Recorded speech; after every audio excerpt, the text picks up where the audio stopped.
Chapter 20 Pharmaceuticals. Dorian had thought of nothing but the feeling of Corey's butter-soft lips all day.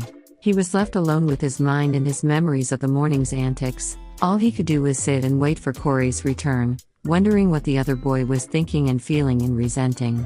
He'd finally finished the picture of Dorian Gray, and all that was left to do was watch reruns of old cartoons and wallow in regret and self-loathing. When he heard the front door click open and the lock slide out of place, he almost jumped. He'd forgotten he'd given Corey a spare key to get in whenever he wasn't home, while they barely ever arrived at the house separately. They were always together. "Dorian?" Corey's soft voice called out from the hallway. "In here," he replied, his heartbeat quickening, his throat drying and his pulse throbbing. He heard Corey drop his bag by the stairs and kick his shoes off. Then came the soft pattering of footsteps and the door creaking open. "Hi." Corey greeted quietly, sitting beside Dorian, a little further away than he would have liked. Corey's eyes were trained on the flickering TV, as if the boy beside him had been banished into non-existence. "Where did you go?" Dorian asked, more to make conversation than anything else. The tension in the room was becoming suffocating. "To Velvet's, then to the graveyard," he replied. "Dorian, yeah. You don't have to say or do anything, Corey." To force those words out was like ripping out his very heart, but he had to say them. He had to let Corey know that it was okay to reject him. "We can just pretend this morning never happened and go back to This time Corey was the one to initiate the kiss. He leant forward, pressed his lips hastily against Dorian's and pulled back, a prominent blush present on his cheeks. It was so quick, Dorian could barely register it before it was already over. "I don't want to pretend it never happened," he whispered, avoiding all possible eye contact. Dorian couldn't contain his grin as he ran his thumb over his lower lip, the ghost of Corey's kiss still lingering. "So, what are you saying?"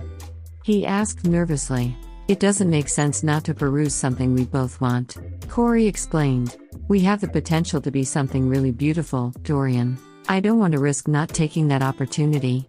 Dorian stared at him, falling even further into the abyss that was Corey. Everything about the boy amazed him. His almost impossibly bright hair, the intricate patterns woven into his glassy eyes, even the way he spoke had Dorian mesmerized. He was at a loss for words, captivated by Corey's entire existence. Dorian?" Corey's brows furrowed in concern. "Are you alright?" Usually I'm the quiet one. "I'm just happy." He smiled tenderly. "So, do you want to maybe go out sometime?" Corey laughed for the first time in what felt like years. His entire face brightened with the expression, and before he knew it, he was laughing. Dorian was so enthralled, he couldn't even speak. He finally understood why Corey's life was so dominated by beauty. Because in this moment, everything was so fucking beautiful. His laugh, his smile, his words, the silence, the faintly glowing TV screen, the drawn blinds, the slithers of light creeping into the room, the dust collecting on the coffee table, the beer can screwed up on the floor, the spider weaving a net in the corner. It was overwhelming, hijacking all of his senses until he was floating in a blissful bubble of beauty. "You seriously want to take me out sometime?" Corey continued to laugh faintly. "Sounds a bit gay, doesn't it?" Dorian was snapped out of his daze and broke out into laughter. "I suppose," he agreed. "But I want this to be real. Not just fucking around at home, like roommates who occasionally make out." "Where will you be taking me then?" Corey teased. "And don't make me cringe." "Fine, we'll do something simple." Dorian gave in. "I'll think about it and get back to you." Corey nodded in acknowledgement. Chapter 21 The Pretense of Pretending. Dorian ignored Ty's ecstatic grin as he approached their usual lunch table, plopping himself between Leah and a girl from the netball team who used to date Bo Sullivan. The canteen was as loud and bustling as ever, and their table was no exception. "Good weekend?" Ty rose his brows suggestively. Dorian kicked him from under the table. "Shut up. Something you're not telling us, Dory?" Leah giggled, rearranging her hair by tightening her ponytail. "No." He rolled his eyes. "You coming to my party on Friday, Dorian?" The girl sat on his other side piped up. The last time he went to one of Sasha Wilson's party, he ended up getting a little too intimate with a boy. "Yeah, sure." He smiled. Friday was the day of the next rugby match, but Dorian was silently dreading it. He was too mentally exhausted and physically drained to subject himself to so much exercise. But he tried not to complain too much. Whenever there was a match, a party followed, and he hadn't gotten drunk in far too long. Can I bring someone? Sure thing, love. Sasha agreed without hesitation. I'm guessing that someone is Corey? Ty smirked from across the table. Yeah, why? He replied defensively. Ty rose his hands in mock surrender, no reason. Him and Corey had yet to speak about what happened on Saturday. He knew it was a conversation they needed to have, but just not yet. They'd spent Sunday lounging around on the sofa and ordering food they couldn't finish, pretending everything was okay. Things were definitely looking brighter, considering their kiss and their discussion about wanting to be together. It already felt like they'd become closer, but there were still things out in the open, just sitting there and waiting to be confronted. They needed to talk about Corey's dad, about Corey's breakdown outside his house. They needed to talk about what Corey had said about his poem being about Dorian, and most importantly, they needed to talk about Corey's meds. And obviously, the notes. Eat. But that could all wait. Corey was back to taking his pills and he already appeared more focused. His dad was far away, Corey had been reunited with his poems and both boys felt genuinely happy. They could leave all the miserable, depressing topics off the table, at least for a little while. When he entered his English classroom, Corey was already waiting for him, his notebook open as he jotted things down absent-mindedly. Heya! Dorian sunk into the seat beside him, making Corey jump in surprise. Shit! Don't do that. He clutched his chest in fright. I just sat down. Dorian laughed. Well, next time, don't. Oh, yeah, good shout. I'll just stand for the duration of the lesson. I'll hover in the corner like a fucking weirdo. Corey hid his grin and shut his notebook.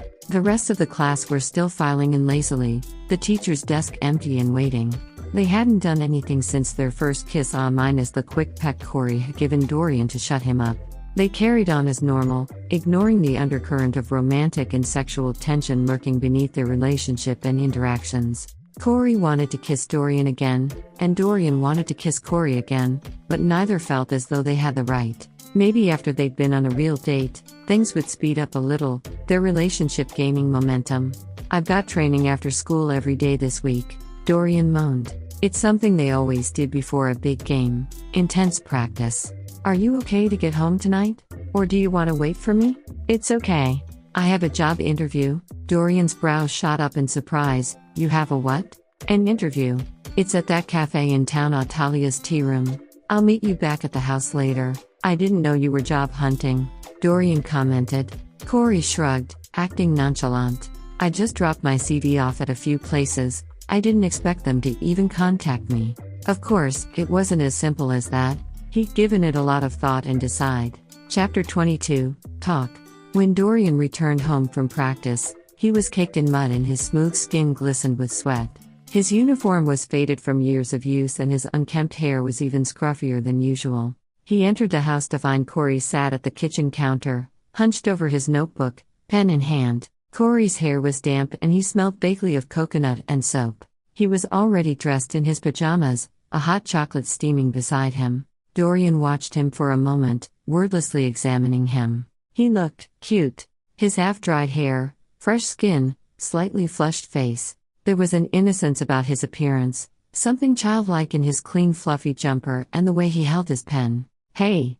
Dorian greeted casually, dropping his kit bag to the floor. How was the interview? Corey's eyes darted up from his half-finished poem, meeting Dorian's rugged appearance. His lips parted but no words were summoned. He couldn't speak, he couldn't even muster one simple word.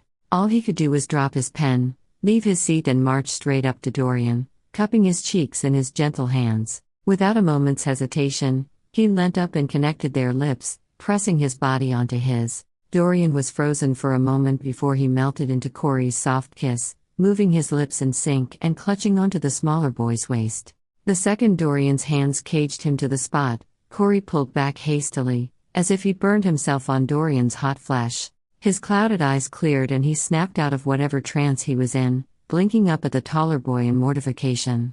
Sorry, he whispered, taking a step back and grazing his lower lip with his thumb, as if in shock at what he'd just done. Dorian's brows furrowed. Are you okay? Yeah, I'm fine, Corey assured him quickly. How was training? It was good, Dorian replied hesitantly, trying to catch a glimpse of doubt in Corey's expression. How was the interview? Corey lowered his eyes as color rose in his cheeks. He leant back against the kitchen counter and nodded vaguely. It was good. I got the job. Dorian tried to ignore his peculiar reaction and smiled. That's great, Corey, well done. Thanks. He stammered. So, what do you want for dinner? We can cook or just Corey, what's going on? Did something happen? No. You're lying. I'm not. Corey, I'm gonna cook, he announced, turning around to face the stove, grabbing a frying pan from the cupboard and placing it over the hob. You should have a shower before dinner. Dorian strode over to where Corey was standing, hovering behind him, his chest pressed flush against Corey's back. He leant over and grabbed the frying pan, putting it on the counter and turning the stove off. He then placed a hand on Corey's hip and forced him to spin around until they were face to face, their proximity causing goosebumps to rise on Corey's skin. Can we talk? Dorian asked gently. Corey sighed reluctantly and nodded. Okay. Do you want to start or should I? Corey hopped back onto the bar stool and took a sip of his hot chocolate. I guess I will, he murmured as Dorian rested his elbows on the counter, his undivided attention focused on Corey alone. They were so close, Dorian could concentrate on the little details in Corey's face, his freckles, his eyelashes, the curve of his jawline. The only thing separating them was the high table holding Corey's notebook, pen and unfinished hot chocolate. What do you want to know? The pills, Dorian breathed. They're antidepressants. I've been on them since I was 14. Corey answered quietly. If I don't take them, Dorian leant over the table to grasp Corey's small hand in his, calloused fingers against smooth ones. A rough touch mingled with a gentle one. Even their hands weren't compatible. What happened outside your house? Dorian filled in for him. That was because you weren't taking your meds? Corey nodded silently. And what you said? About the poem? Corey sighed heavily. I'm sorry,